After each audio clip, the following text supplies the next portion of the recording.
Good evening, everybody. Good evening, and thank you for joining us tonight here at Pascal Elementary for our Council on the Go session for May 16th. I show 7 o'clock on my watch, and so at this time I'm going to call our meeting to order and turn over the microphone to Councilmember Kaiser, and she will lead us in the opening prayer and the pledges of allegiance to the flags of the United States and the state of Texas. If you join me in standing, turn it over to you.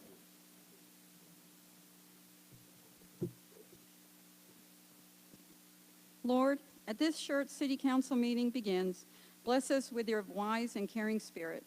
Guide our council members and participating residents to use this time well to enhance the life of our city. Help us to always be respectful of one another and mindful that cooperation is the foundation of accomplishment and compromise. Grant us the vision of what should be, tempered and informed by intelligence, compassion, and commitment so that we can thrive and grow. In Jesus' name we pray, amen. Pledge allegiance to the flag of the United States of America and to the republic for which it stands, one nation, under God, indivisible, with liberty and justice for all. Honor the Texas flag. I pledge allegiance to thee, Texas, one state, under God, one and indivisible.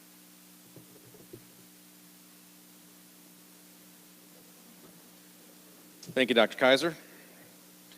Just a couple of quick, brief words, and then I'm going to allow Mayor Pro Tem Edwards to do the same. But again, want to welcome you here this evening. It was Mayor Pro Tem Edwards' idea that we have these meetings, that we go out into the communities and conduct council meetings, give presentations about things that are going on and that are germane to this time period for the city. And then have an opportunity for you to tell us what's on your mind. And if we can answer, we do. If not, we seek help from the staff. As you see, most of the staff is here. I say most of the staff. We have like 330 people, but each department is represented by the teams that are here. And in the end, if there's something that we need to discuss, we'll put it on a future city council agenda and we'll start taking a look at it. The truth is that we're your neighbors. We don't have all the answers by ourselves. Sometimes we do well and sometimes we learn from what we didn't do as well. But this kind of interaction and discussion and gathering helps us do a better job. So that said, Mr. Edwards, microphone's yours, sir.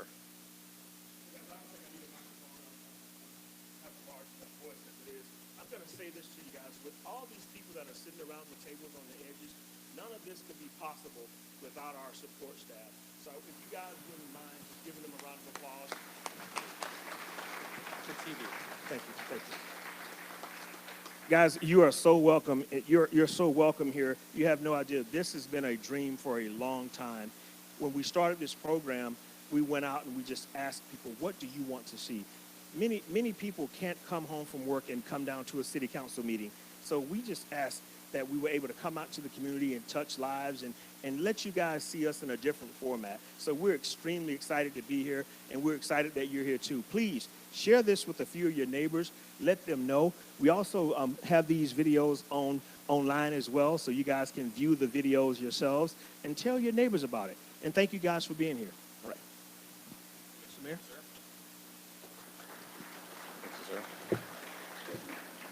All right, so if you have a copy of the agenda, you'll see that we're going to allow some departments to come up and make some presentations. We gently ask that we hold questions to the end and we can address them, but if you have something that's really burning, that's germane to what's being presented to you, be a little flexible on that. And then when it's all finished, we'll have a little bit of question and answer time, and I believe that everybody should have gotten a card on the way in if there's a question that you want to ask, but you don't want to ask it here in a public forum. I think you can turn that in, and it'll get to us, and we'll see if we can't get it answered for you. So at this time, I'm going to hand the microphone over to who's going to kick us off, Ms. Wood, and we will get this thing on the road. All right, it's all yours, man. Please. You want this one or you want that one? Okay. Do we have the point? No? I'll use my finger then. Hi. Good evening, everybody. Thank you for being here tonight. I'm Lisa Wood. I'm the Director of Planning and Community Development. And I was asked to come here and give you a quick update on development that's in Central Shirts. Next. So I'll start with the residential development. Right now, we currently in Central Schertz have 3 subdivisions that are currently either platted and under construction with public infrastructure, or homes are being built currently. So the Mesa Oaks Estates, which is also called Winter Hill on the plat, they've changed the name of the subdivision, is currently under construction and homes are being built, as well as Misty Woods, which is close to having, I believe, all their lots sold in that subdivision. And then you might see also these subdivisions are located off of Schertz Parkway near Live Oak Road and Maskey Road area. And so also Benzel Farms, you'll see there across from the Children's Lighthouse and the Valero that's there, or the gas station that's on the corner. You'll find that they're doing infrastructure, public infrastructure. They're cutting in for the streets. They've been doing some clearing, and they've been working over there for quite some time. So currently in the residential section,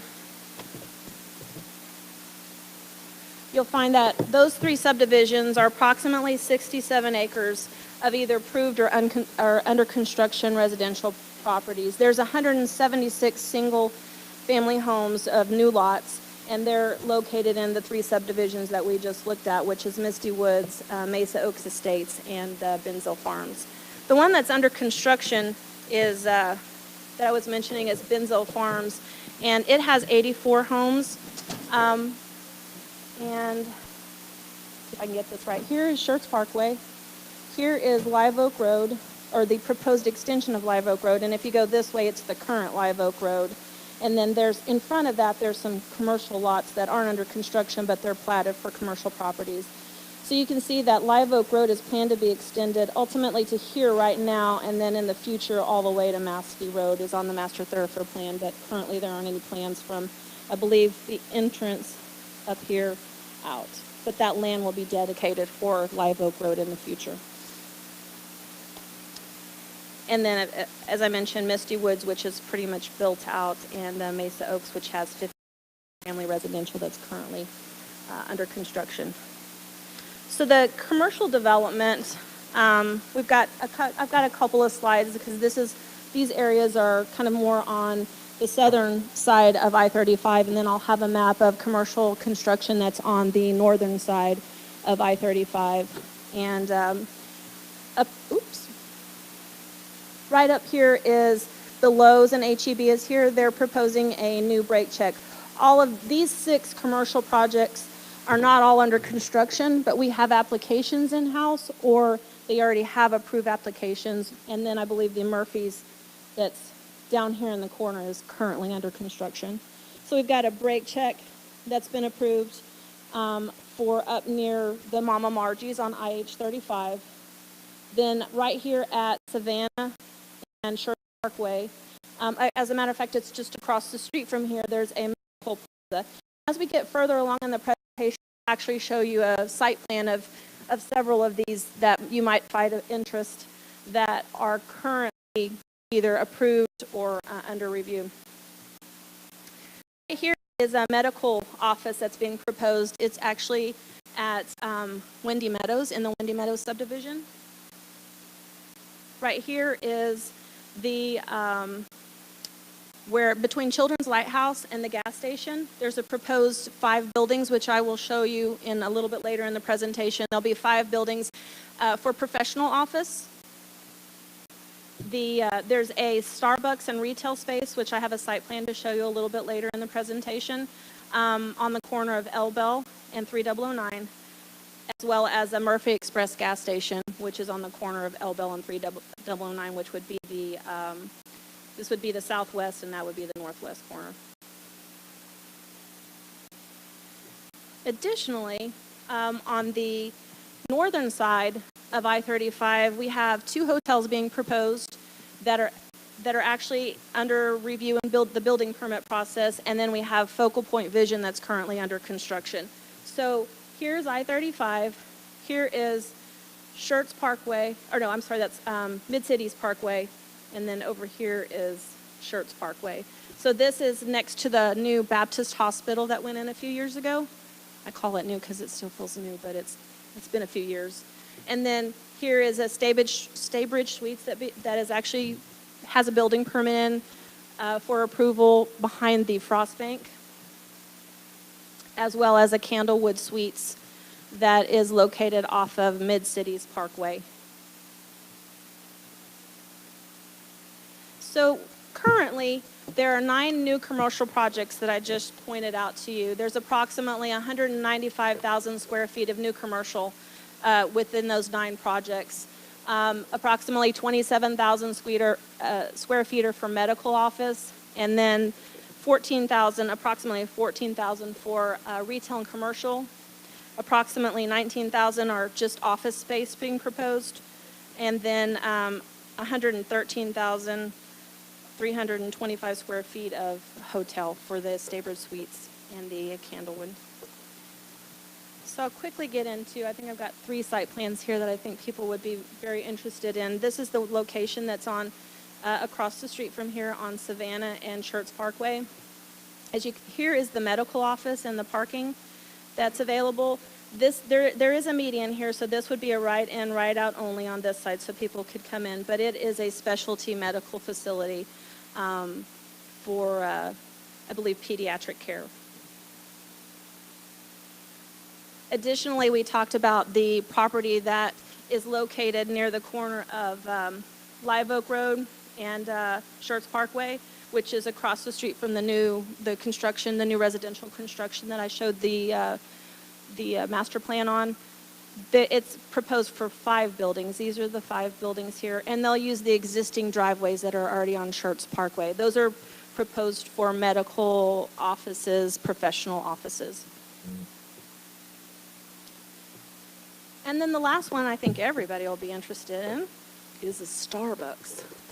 So Starbucks in retail space, it's located off of Elbell Road and 3009. This is the northwest corner.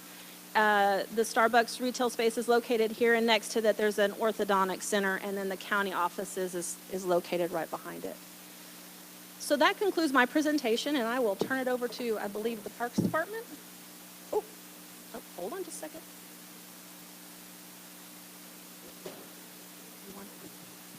So as they make their way up here, a little bit of color commentary on commercial development and residential development here in Schertz.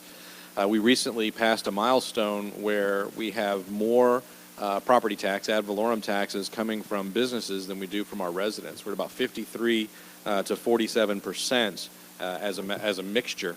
For both the short term and the long term, that's a good picture for sustainability. In cities where you have very little commercial tax base, it all falls to us, the residents. There's a city just to the south of us going towards San Antonio whose tax rate is 150% of our tax rate because they don't have any support from a good, strong commercial presence in their city. So I want to give credit to the staff, both the economic development staff and the planning staff, for the work done in helping not only keep that balance, but now in a position where more of our property tax comes from commercial entities than does from we, the residents. So very well done. Thank you. And I'll pass it on to Parks. Good evening. Is this thing on? Can you hear me? Oh, we were getting ready. We thought we'd come up and do a wrap presentation first, where we'd approach the stage, but we thought, well, that might not be appropriate. We were also criticized for the number of slides that we had in this presentation, some 164 as I recall. But we wanted to just give you some highlights of what Parks has been doing. The last time that we were here, I stood before a crowd very similar to this and talked about the anticipated completion of the Aquatic Center. So it has been a while. As you all know, the Aquatic Center opened on January 9th. We're so glad to have it. But anyway, we're going to let Ray just run through pictures. And are you going to run through them? She's going to do all the punching. She's probably going to do most of the talking because I get accused of talking too much. So we thought we'd do a picture's worth 1,000 words and let that take the stage here. So here we go. Okay. I am Lauren Schrum. I'm the Assistant Director. Did you introduce yourself? I did not. Most of you don't know me. My name is Chuck Van Zandt. I'm the Director of the Parks Department here in the City of Schertz. And again, Ms. Schrum is the Assistant Director. And she's also the mastermind behind most of the recreational improvements that you guys have seen in the last year or so. So I'd like to brag about that a little bit as well. But we'll talk about that in just a minute. So yes, we're going to go through some park updates first.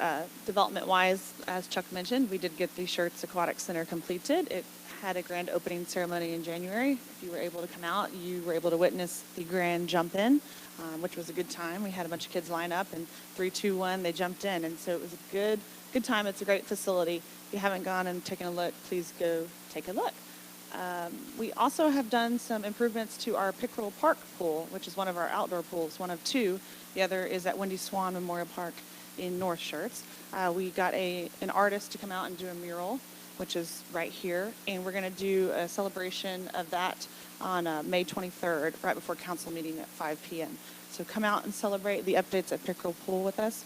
We did a lot of updates to the office and the restroom facilities and just gave it a nice facelift. So.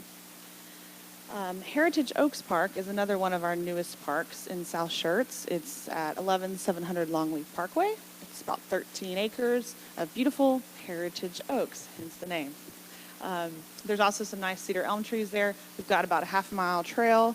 We've got 2 picnic tables and 2 benches. So there's also a pond at this park, and we're looking at possibly getting a pier in the future and stocking that for some fishing.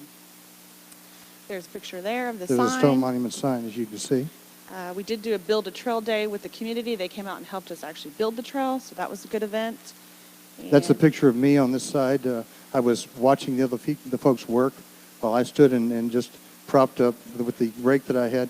By the way, I just captured a rat snake just before this and had released it back into some cover. Scared everybody there, but it was a great day. That was back in February, as I recall. February 25th, that's right, yeah. And there is quite a bit of wildlife there. It's a little bit more of a natural feel with the canopy there. So the other project that we have going on is the Community Playscape Restroom. I'm sure many of you have been down to the Community Playscape right behind the library and the Recreation Center. It's been in need of a restroom. Currently, you have to walk around either side of the building to get into one of those to use their facilities. And if you have little children like me, you probably don't make it. So this is a good addition, and this is what it's going to look like. It's a engineered restroom that comes in on the slab on a truck, and it's craned into the site. So it's already prefabricated and ready to go. We're in the purchasing process for this right now, and it should be in, I think by the end of the summer is what we're shooting That's the for. plan, at least no later than that. Rhine Valley Park is another park that is soon to be deeded over to the city. It's in South Shirts as well, right behind Corbett Junior High School.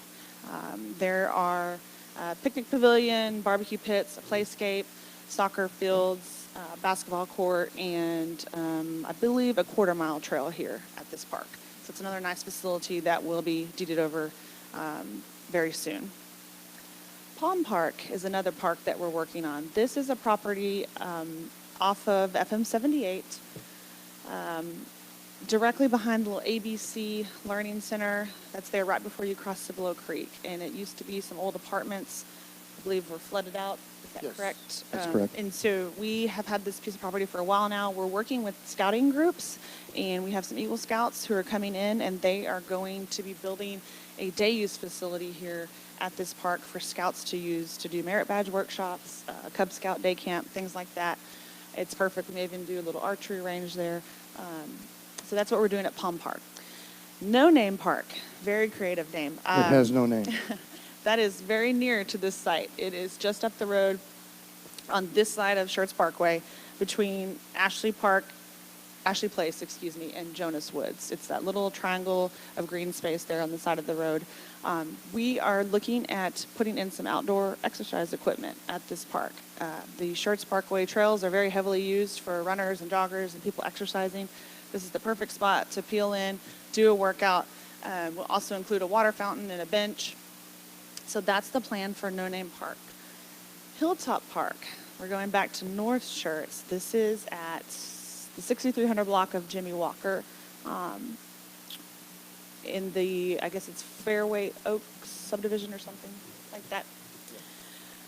It's undeveloped currently, and it is on a hill, hence the name. We are very creative. And just so you know, we do not have all these names finalized yet. This is what we call them internally. They go through a naming process through our Parks and Recreation Advisory Board, and we were even talking about doing a maybe name a park contest, so stay tuned for that. But Hilltop Park is up at a high elevation, and you can actually see New Braunfels from there. So we're looking at doing an observation deck at this park. And then some natural surface trails that switch back down the hill, maybe some mountain biking and some walking. So that's the plans for Hilltop. Homestead Park is actually directly adjacent to Hilltop, and that is coming in on the new Homestead development that you've seen along I-35 south, or north rather, on that side of the freeway. There is going to be, let me zoom in here. There's going to be a pond feature on the park. It's actually already there.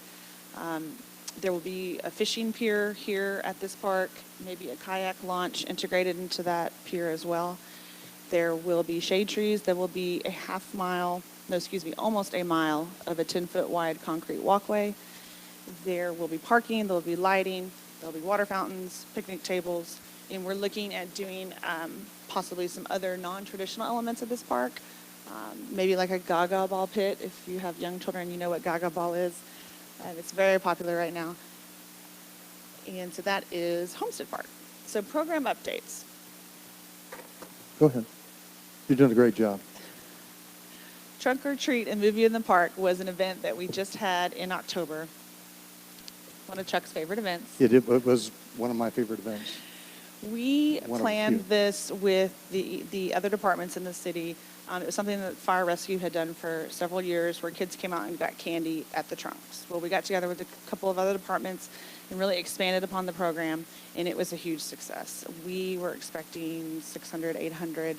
We ended up getting 3,500 folks out. So we had a costume contest, we had a hay maze, we had a hayride through the park. We had a movie in the park as well. So it was a great success, and we want to continue this event in the future Yes, we do. and do more of these kind of things in shirts for the community. We do have to brag a little bit. There's our spooky hayride. It was very fun. I get to hang all of the spider webs, by the way. I did not design them, I just got to hang them. It was an important Just to be- task. It was a very important task. Yes, and we have to brag a little bit. We did win an award for this program. The Texas Recreation and Park Society, which we're members of, awarded us the Lone Star Recreation Programming Award for this event because of the creativity and the low cost and the impact it had on the community. So we're very happy that we brought that award to Shirts. Thank you. So to continue on that theme of Trunk or Treat, here is the list of the 2017 Music and Movies in the Park series that we have continued this year. They started it last year under Chuck's leadership. We've continued it now, and it's been a huge success again. Something for the community that's free, family friendly, and it's either at Pickle Park currently or it's at the Shirts Ballpark, as the one we just had in April was the Field of Dreams. If you did not get a water bottle and koozie, we have some in the back. The list do. of programs is on the back of the koozie, so please take one and come out and enjoy music and movies in the park. Here's a couple pictures just so you can get a feel for what these events are like. They're very intimate concert experience or movie experiences, not huge numbers, 200-300 folks. Perfect for an afternoon in the park or an evening in the park. You can bring your picnics. We normally do have some vendors there, like ice cream vendors or a food truck at each event. We also have arts and crafts activities for the kids. We try to do one activity at each event. We do the hayride at every music and movie in the park. I don't know what it is about a trailer and hay bales, but kids just love it. We haven't So- figured it out yet, but there's some magical attraction to that, and that's been another one of those things. What we're trying to do is we're trying to offer things in layers. Instead of just one thing and you come out and maybe you do it, maybe you don't. And that was one of the reasons why that the Trunk or Treat was such a huge success. Was this we took it, several steps above what it had been. We layered the events, the things that people could do, and instead, like Lauren was saying, we got about 5 or 6 times the participation that we actually anticipated. So that's what we're trying to do with each thing that we do, is try to create more layers to those events, offer a wider variety of entertainment for folks to come out and enjoy. And we do encourage future budding musicians to play. So that shot was too cute. We had to add that in. By the way, the young lady on the right, that banjo sounded fantastic. It was great. We also have some programs at our Crescent Bend Nature Park, and we're really working hard to promote those programs as well. It's a different type of experience than the other traditional city parks. It's 175 acres. If you have not been out there, I encourage you to go do that 0.3-mile trail that you can walk. There's birding walks every month out there. We've got the information as well at our table. The next 3 coming up in June, July, and August. They're normally in the mornings, and obviously in the summer they will start earlier, about 7 a.m. I believe, because of the heat. But they're very popular, and there's a lot of bird life out there if you're into that at all, or maybe might be interested in it. We've had a lot of rare species at that park, and people are coming from all across the state and even the country to check those birds out. So something new to try. We also have a lot of scout projects opportunities at Crescent Bend. They've been planting trees and doing Eagle Scout projects, so we encourage scout group use at our parks. We also are working on a partnership with the Texas Master Naturalist Program and getting those volunteers out to help us run programs at Crescent Bend. We will also be hosting a class for this program in Schertz. So if anyone's interested in learning more about that, get with us. We're going to be having a class in the fall. We also want to encourage more children's nature education programming in our parks, and we're doing that first at Crescent Bend and then at Heritage Oaks Park. So we are working on a children's nature discovery series that will start in the fall, where we'll have classes and they can come learn about bird life or plant identification, wildflower identification, things like that. We also wanted to throw in another award we won, the Maintenance Achievement Award from that Texas Recreation and Park Society. It's the way our crews have done their installation of the stone monument signs. It's a pretty creative way to get them leveled out, utilizing the least amount of heavy equipment. That way we don't damage the stones. And they use ice bags and let the ice melt, and then the sign levels down. So that was a unique method, and we wanted to award our parks crews. So they won that award as well. Yeah, it's very interesting that we couldn't quite copy the Egyptians on how to set stones, but we kind of figured that out ourselves. And it was our parks maintenance crew leader position, the gentleman that occupied it before, that actually figured out how to do that. So we did win an award for this one, and we're very, very proud of that as well. So, and you may see us doing this out in the field. You'll That's see what us. we're doing. We do it. And then finally, the last slide. See, it wasn't that many. We have got some great news. We have a project that we submitted for sidewalk, trail, and bike lane improvements in the city of Schertz. It was $1.1 million worth of project. We submitted that to the Alamo Area MPO for funding. We have been recommended for that funding for Schertz. So we go to a technical advisory committee meeting, and we have to go through that process, and then we go to the final transportation policy board meeting in June, and they will take action at that meeting and award us the funding. It was a 20-80% match with federal funding, so it's a good program for Schertz to be involved in, and we're really excited about this project. And we have maps of this in the back as well. It's going to include a decomposed granite trail connecting Schertz Parkway along the electrical easement to Wiederstein Road. Then it's going to have bike lanes striped on both sides of Savannah Drive right out here from city limit to FM 3009. And then it will be bike lanes striped on both sides of Woodland Oaks Drive. And then it will be sidewalk construction on Live Oak Road, currently in all the areas where there are no sidewalks on both sides of Live Oak Road between Schertz Parkway and FM 3009. So that is the project. Again, $1.1 million worth of funding. So we're really excited about that. Thank you for all those who went online and heard about this project and voiced your support. There was an online comment period, and we got quite a bit of support, and I think that was favorable for us. So appreciate anybody who went online and did that. Thank you. That's it. We're busy.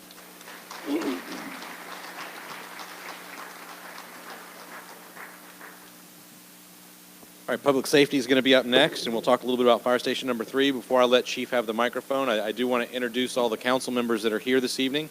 Your full council is here. So in place 1, Mr. Mark Davis. Mark, where are you? Mark, thank you for joining us this evening. In place 2, Mr. Gutierrez. Ralph Gutierrez is here. In place 3, Mr. Scott Larson. Mr. Larson. In place 4, Mayor Pro Tem Cedric Edwards. In place 5, Robin Thompson. In place 6, Dr. Kaiser. And in place 7, Mr. Crawford. Very good. That's your council. They're all here this evening. And catch any of us throughout the meeting. We'll answer whatever questions we can. So, Chief.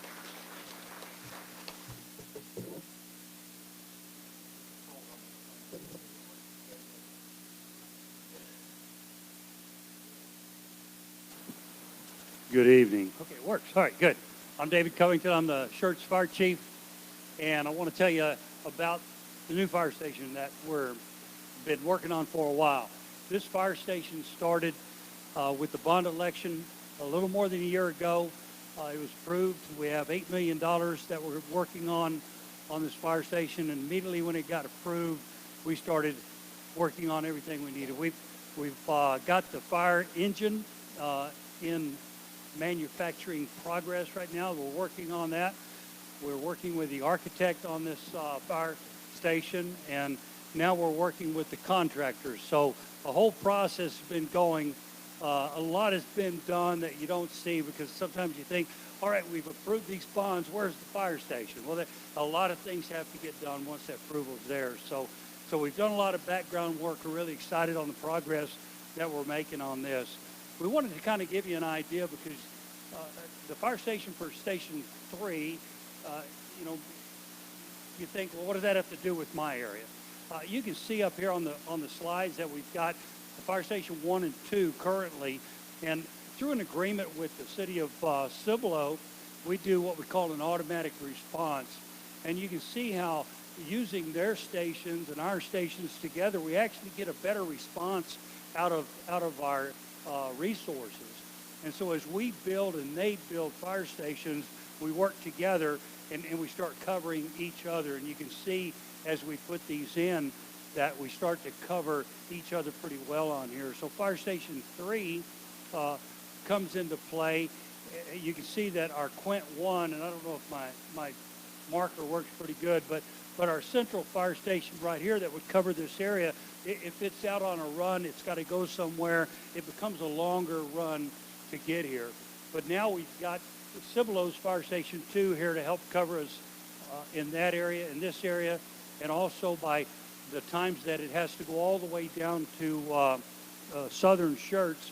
Now we've got a little more redundancy there. So the people down in Southern Shirts will see, I think, vastly reduced response times, and you'll see a more consistent response time here in your area as far as fire is concerned. If you look at the number of responses, this is a map.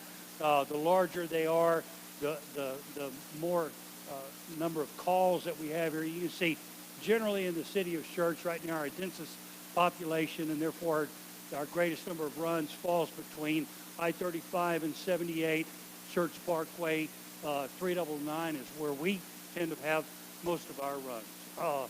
And so that's why the stations tend to be a little more dense in that area. So Fire Station 3, we're going to build that. It's going to go down in the vicinity of Lower Seguin and 1518. Somewhere in that area, we're still working on some land, but we've got a pretty good idea where it's going to reside. It's going to be about a 15,000 square foot fire station.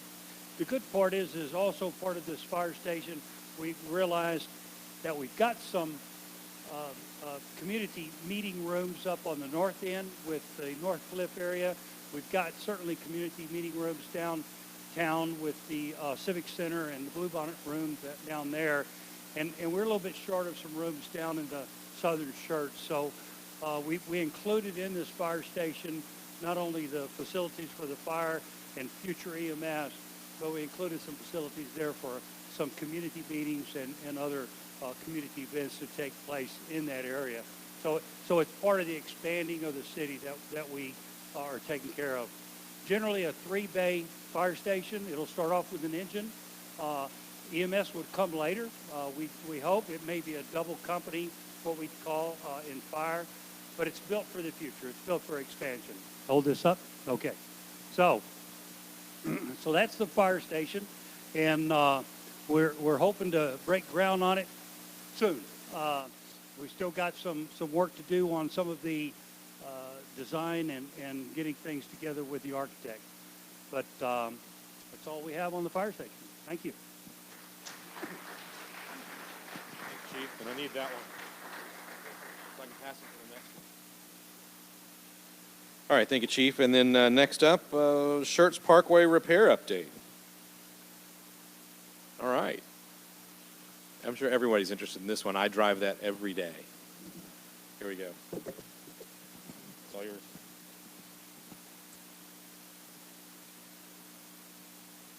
Do I hear some seagulls in the back there?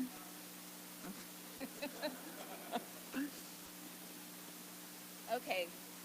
Hi, everyone. I'm Kathy Woodley. Is this working? Working? It sounds okay.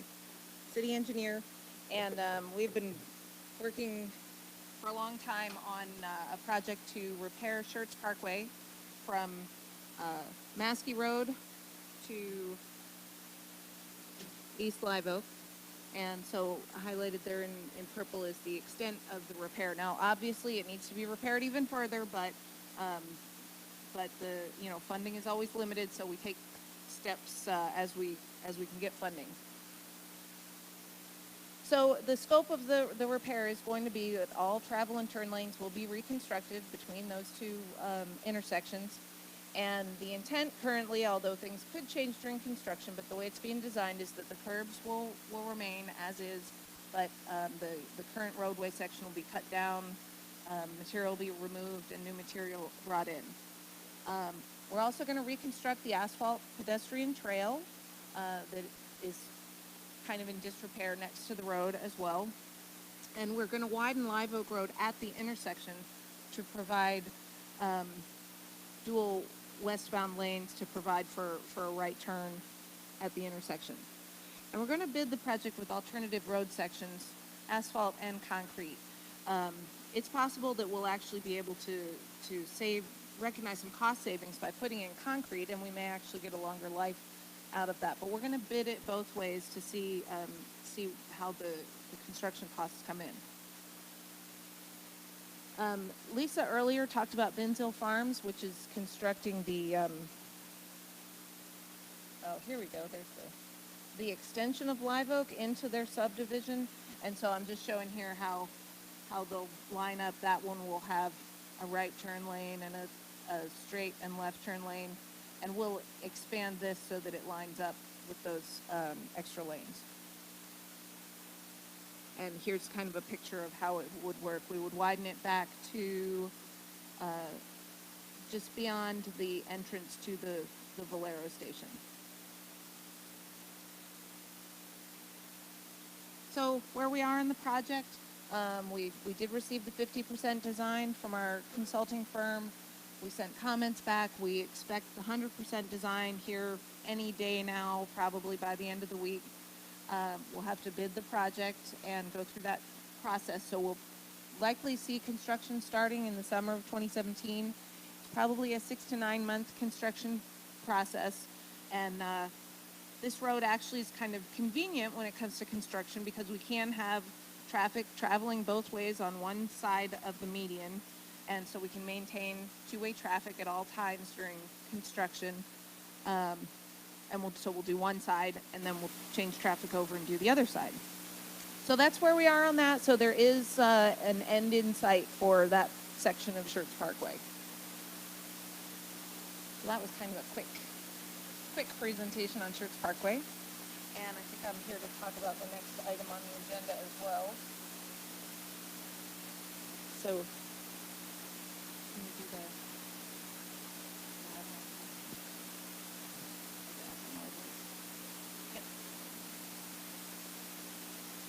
Okay, so now I'm going to give you an update on the FM roadways in Schertz. And I guess you could say we're lucky that we have a lot of roadways in Schertz that are constructed and maintained, operated by TxDOT.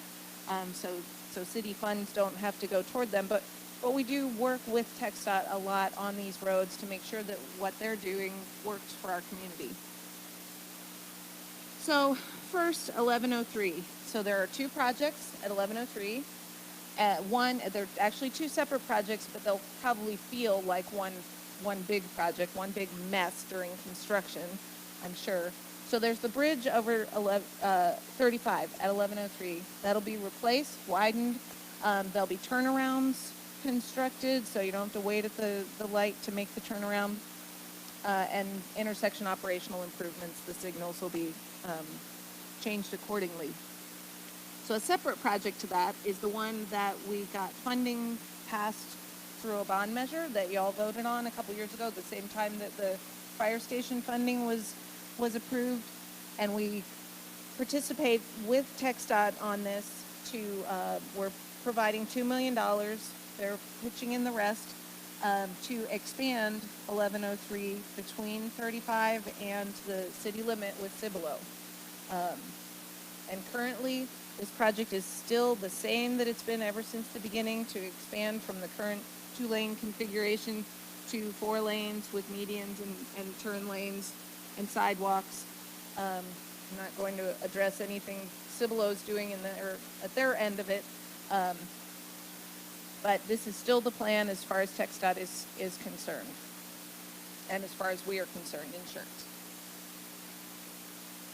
So as far as the bridge project, the design's complete, and TxDOT is scheduling construction to begin spring, summer 2017. I don't have an actual date update, but it should be reasonably soon. And you can look for updates on social media and on our website as far as any potential reroute of traffic, or to keep you posted on how things are going to go during that construction. We do realize it'll be painful. TxDOT knows it'll be painful. Things will get worse before they get better, but once the improvements are done, then we're going to be in much better shape than we are today.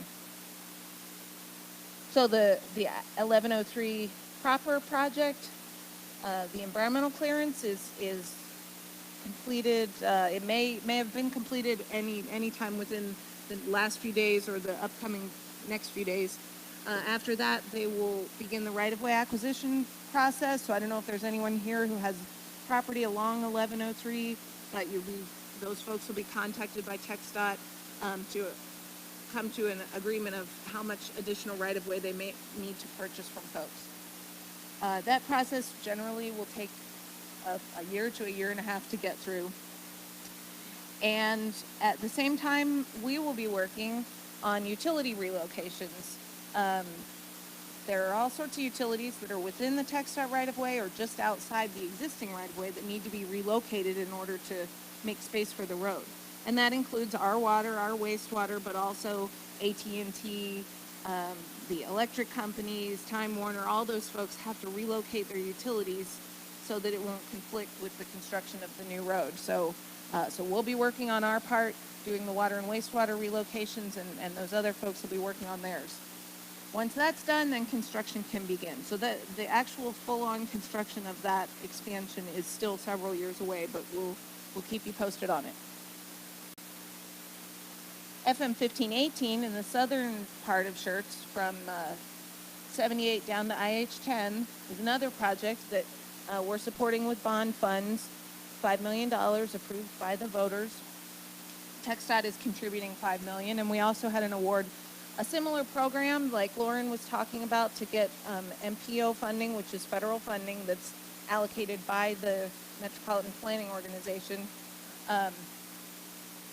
We're getting it for some trails. This was a very similar program that the MPO did award us some federal funding of $9.5 million.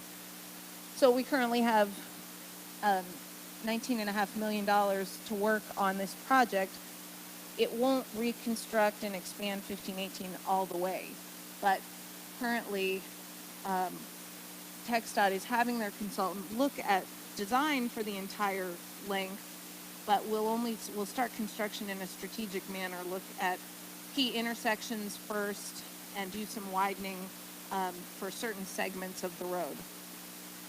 So their surveying and conceptual design is in process, and this one also is many years off, but they're actively working on the project. So that'll be a huge improvement for the city once some things start happening on that. Just to give you an idea of some of the traffic signal improvements that are in the works with TxDOT, there's a new signal that's been installed at Schaefer Road in 1518. That's in southern Schertz. It should be in flash mode coming soon. Usually they put it on flash mode for a couple weeks before they actually make it live, so that it catches people's attention and they realize there's something different there than what they're used to seeing.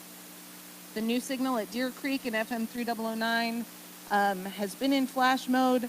I'm not sure anybody been over there to see. It's fully operational now, so that one is another one thanks to TxDOT.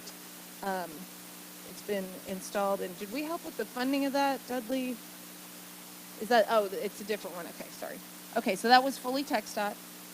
The existing signal at East Live Oak Road and FM 3009, we heard from a lot of folks that's becoming problematic, and we are reviewing that, and we're actually have requested for TxDOT to review that also. I understand traffic really backs up on East Live Oak, particularly when church lets out and some other times during the day.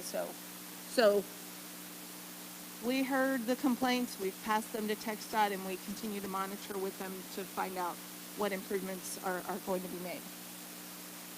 Also, just another small piece of information, TxDOT is evaluating modification of the signals during train passing times. What we understand is they will likely be retiming things so that when the train's going through, the through traffic on 78 will be able to continue instead of the flashing red lights and having to stop at every intersection for no apparent reason. So that's probably a year out as well, but it's something to look forward to. Just a tiny update on the FM 3009 sidewalks. I know it seems to be taking forever to get them completed. They're finishing handrails and cleaning up, and again, be on the lookout on social media and other places, because we'll probably have some sort of celebration event to, it's kind of hard to do a ribbon cutting for a sidewalk that's, a couple miles long when you go each direction, but we'll have some sort of celebration to thank TxDOT and the MPO for helping us with that one. So that's it about the FM updates, and I have one more thing to mention to folks that's not on the agenda tonight, but today, if you've been home, you may have gotten a postcard like this, a notice of a public hearing for the update to our master thoroughfare plan, and it does have a picture on here, and that's a picture of the proposed thoroughfare plan. It's not supposed to be legible, it's just a picture. We have been slammed with phone calls today from people complaining because they can't read the map. And I just want to let y'all know that's my fault. I thought it would be nice to have a picture on there. I didn't realize that people would really take it seriously.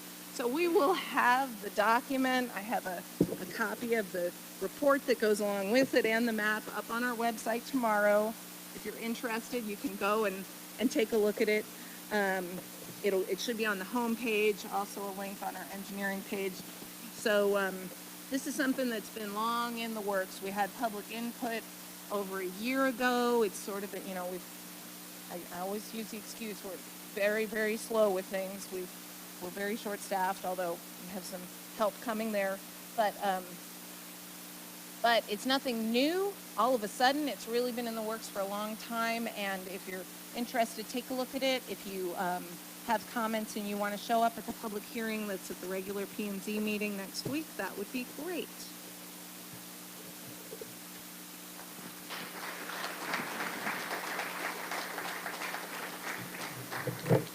Thank you, Ms. Woodley. All right, we are now into the section of the meeting where we can do some question and answer, and what we need to do, a couple things. One, if you'd like to ask a question, raise your hand. We'll bring a microphone to you. When the microphone gets to you, we would ask that you give us your name and your address for the city secretary to capture that for the record, and then go on with your questions, and I will either answer them myself or call on staff if it's something that's particular to one of the departments, and we'll do our best to accommodate. So, yes, sir? Okay, so Miles is telling me that if you can, when you ask your questions, stand up. We have this little device here that will hear you with the microphone, seek you out, and then get you appropriately on camera for the video. Hopefully that's not a deterrent to people asking questions. But it's a new device. We're going to give it a little try. So who'd like to kick us off? Anybody that has a question about one of the things we've covered or anything that is on your mind that maybe we can try and answer? Please. And I'll tell you what, I'll bring you a microphone. Oh, you got one, Chief? Or rather, Marshall? Thank you. Hi, my name is Beverly Landry, Carolina Crossing North. You want me to give the whole address? Yeah, just No? the street address. Okay, 3601 Macon Avenue. So you're just around the corner from where I live? Yes, sir. Cool. Uh-huh. And my question has to do with Schertz Parkway. I do the walking trail, several times in the week, and I see a lot of trash on the side and in the wooded areas. How often is that trash supposed to be picked up, or who does that? Or how's that supposed to work? Gotcha. Who's here that has that one? Mr. James. Man, you should have known to be up here. Here you go, sir. I was trying not to. All right, I was trying not to talk because we have a Spurs game starting in an hour or so, and I tend to ramble on. It's a 10 minutes. All right, I'll be quick. It's a couple of different departments. I think is one of the issues. You've got the streets department that comes in and does the street sweeping and the cleaning and things like that. We also, our parks department watches it. They monitor the contractor that does the median down the middle. And then what you've got, though, is sort of the parkway, the sides, which is where I think you're in some ways talking about. Those are maintained by the property owners or neighborhoods on either side as well. So what I will do is, let me be perfectly honest with you. Let me take a look at it tomorrow when I'm kind of driving up and down. And what would probably help my initial reaction is to maybe get everybody together so that we get our public works folks, our parks folks, maybe set up a meeting with representatives from the neighborhood associations to make sure everybody's kind of keeping an eye on that stuff when they're up and down there and kind of pick up as they go. I know one of the big things that we've talked with our mowing crews about are make sure and pick stuff up before you mow, because often if there's paper on the ground and they mow, it shreds it into a million pieces, and then you get that. So let me take a look at it, but I think maybe some of the issue is you've got a bunch of different people that have little bits and pieces, and if everybody kind of looked around a little bit more, we could kind of keep that a bit tidier. And then again, with the neighborhoods that are hiring the mowing contractors or the owners of vacant property, with their mowing folks to get them to tidy it up as well.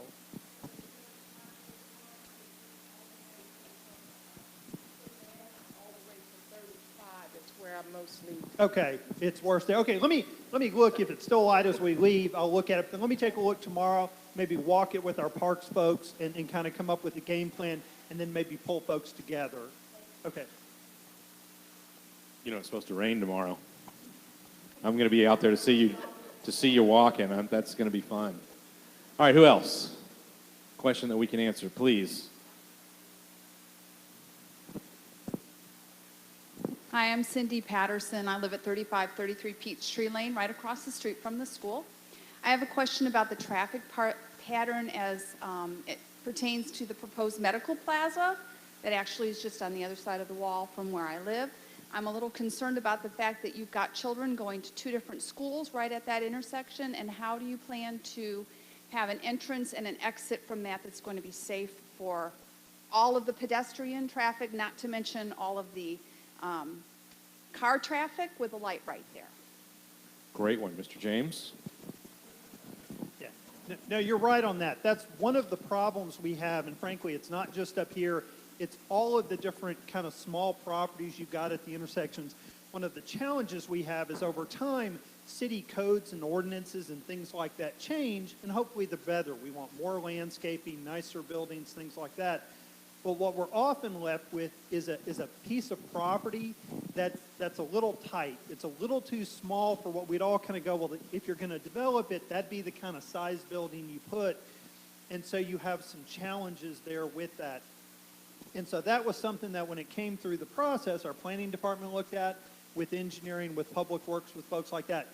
That's something that as they go under construction and as they develop, we're going to have to work with our crossing guards on. And our police department, AJ Arriaga, where's AJ? Right in back. He's with the traffic division. They meet with the team that deals with kind of neighborhood speeding issues and things like that. And I think that's going to have to be a lot of education, getting folks used to that going forward. The big concern we've got is frankly because, and I guess this is a bit of the good news for now, but if it changes, we'll deal with it, is because we understand it to be a pediatric facility, the assumption is you've got folks taking kids, very aware of kids, very aware of school, things like that. But what we want to avoid is those folks who, I don't want to sit at the light, I'm gonna whip through. And so that's the kind of stuff we're going to have to work with our police department on, because you're right, they're going to be less patient, they're going to want to get through, they're not going to want to wait for kids and things like that. And I will say that Paschal, as an older school, as you guys know, has been a challenge with traffic. The new elementary schools they're building like Rose Garden, they've got 2-3 times as much stacking on property. So it's frankly going to be us having to work at it, but we agree that's a concern that we had as well, so we're aware of it. An older school. My oldest was in the inaugural kindergarten class here. What does that make me, Mr. James? Old. So a comment about the traffic patterns and things here as well. About 10 years ago when my kids were at this school, we had a bicycle lane on Savannah as you came all the way to the intersection there. And that just didn't really work. I mean, you had cars and kids basically in that lane at the same time. And so when we saw that we had a problem, we adjusted. We got rid of the bicycle lane, we doubled up the lanes, and we built a wide sidewalk. So as that development goes on across the street there, we'll watch and see what happens. And if we need to make an adjustment, I think we'll do just like we did with that bicycle lane. We'll make adjustments, and we'll address it as it comes. All right, anyone else? Yes, sir, please. Where's Marshall? Oh. My name is Rodney Phillips. I live at 2441 Woodbridge Way. Yes, I have a question. It's along the same lines as that, but down at the Woodland Oaks and Church Parkway, there's also close to my mouth. Can you hear me now? Okay. But the same challenge down by Woodland Oaks and Church Parkway, where the intersection is at the light. Our kids go across there. But we've had incidents where a car has actually hit a kid down there. So how do we get a crosswalk or somebody to be down there when the school is getting out to make sure that they're safe? So again, let me do this. Let us take a look at it. I know we have issues. One of the things that, again, a couple of problems you've got as folks are in a hurry trying to get to work, they aren't watching for kids the way they are. And I will say this, having worked in the city of San Antonio and a couple other places, the thing that amazed me is I see more kids walking, riding bikes, riding skateboards, things like that school here than I have ever seen any other elementary school, which is a credit, I think, to the neighborhood and the quality of life and the things like that folks can do. But you're right, we have a lot of concerns at all of the intersection with younger kids going and things like that. So let us take a look at it. It may be an issue we do with the signal and doing something with crosswalks or things like that. I will tell you that these often don't go real quick, but a lot of that is because we are committed, even with neighborhood traffic calming, not just doing something to placate people, not just we've posted a sign or done this, but doing something that we think really makes a difference and makes kids feel safer. One of the challenges we've got with kids is they're real good in a way when they're real little. As they get older, teenagers, they sort of change at times, as you guys may know. But when they're little, they're real good about rules. The rule is this: the light's green, the light's red, cars are supposed to stop, so they're going to stop. I'm supposed to go, I go. And they're not sort of as aware that cars don't always do what they're supposed to, or drivers don't always do what they're supposed to do. So let us take a look at that. It's been a concern for us as well. And again, because of the volume of kids in both of the schools in the area. So let us take a look at that one. We've done some things with crosswalks that we've started, as you may have noticed, in front of Clemens High School with the lighted crosswalk. We put the one in at Westchester initially. We came back in and redid it. We're re-looking at that one because of visibility from some of the side streets. So we are trying to do some different things to make it safer, and you've seen that on L Bell. So let us take a look at that and come back. Our TSAC meeting, Transportation Safety Advisory Committee, meets the first Thursday of the month at 5:30 in council chambers. So again, the comments about traffic that I've heard, I'd encourage you guys to show up those meetings. They're often fairly short, but that's where we sort of go through and talk about those issues, and it's good to have residents there to kind of say, this is what I see or this is what I experience. But we'll make a note, Kathy, on that one and start looking at that one as well. All right, who else?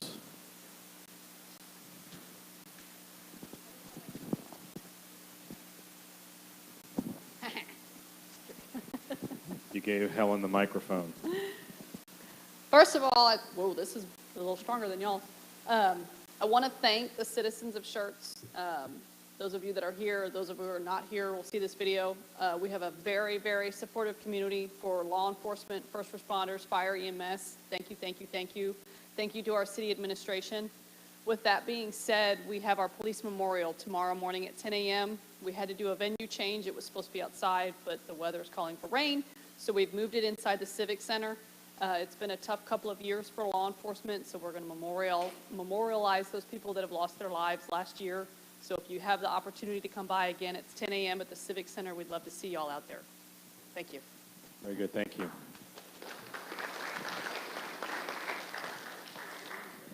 My name is, can you hear me? My name is Edward Fair, and I live at 2584 Cove Trail.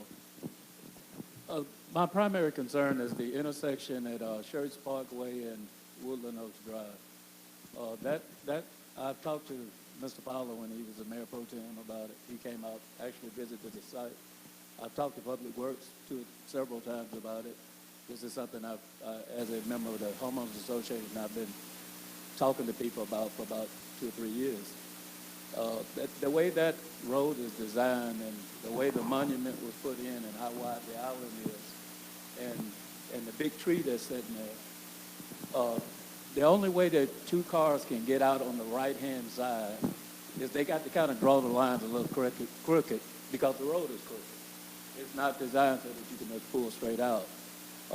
It's a big problem because if you got a truck sitting in the left lane and you're in the right lane, you have to pull past the crosswalk just to see. And when it's early in the morning and it's dark, you can't see anything. People are trying to walk down, doing the walking and coming left and right. You actually got to pull way past the line that says stop just to be able to see if anybody is coming. It's really kind of a mess. And that needs to, I know it'll probably take 3 to 5 years to get it fixed if we decide to fix it, but it definitely needs to be worked on. Mr. James, you catch that one? And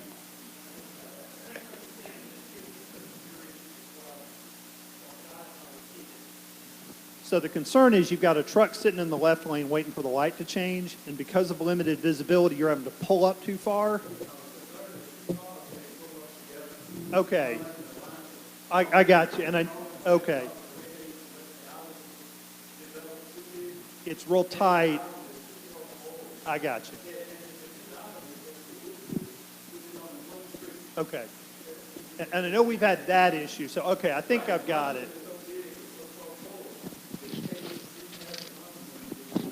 Okay. So what we may do is go take a look at that, and I may email you and see if you can meet us out there and just so you can walk us through, show it. We can do that. I have Mr. Fair's email address for you, sir. Very good. Yeah, I've been walking out there and running into that same challenge. My wife and I will walk, and because we can't see that there's a car on the other side around the monument, we stop in front of the monument and wait because to see how far out they come, even though they have a red light. I'm with you. All right. Anyone else? All right. While you're thinking about that, I do want to point one thing out that you saw as we went through a number of the different presentations from the different departments. You saw in parks where we're cautiously optimistic and excited that we're going to get an 80% funding from MPO on 20% of our money to develop more hike and bike trails within the city. You saw that we put in $5 million on 1518, $5 million from the MPO, $9.5 million from TxDOT, $2 million up on 1103, many more millions of dollars from TxDOT. This staff not only does the great work that they do, but they are consistently looking for ways that we can leverage funding from other places besides just our tax pocketbooks. And they do a very good job with that. Is Kyle here? Kyle is here. Kyle's our Economic Development Director. Kyle's sole job in the world is to go out and grow our economic engine, to find the next Amazon, to find the next business that will have a serious impact on the commercial ad valorem taxes, as I said before, where we're now at 5347, to continue to take the burden off of us, the homeowners, as to taxes to fund our city. Every time he gets a big win, it helps us do all the things that we're trying to get completed.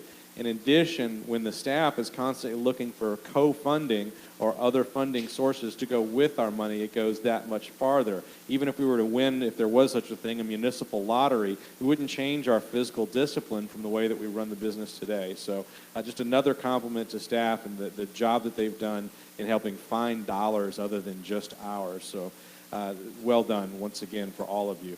Any other questions that we can answer, I know that the Spurs game has started, and you probably want to go and watch that. I do too. I will also place a stack of my business cards on the table up here in the front. There's both my office number and mobile number are on there. Glad to hear from you anytime, as are all of the members of council. All of our phone numbers are published in the Shirts magazine. If we don't answer, it's because a lot of us have day jobs in order to support ourselves, but we will get back to you very shortly thereafter. So if there are no other questions from anybody that's here, and if there's nothing else to be added by staff, then the meeting's officially adjourned. Staff and I will be here for a few minutes. Thank you for joining us this evening, and have a great night.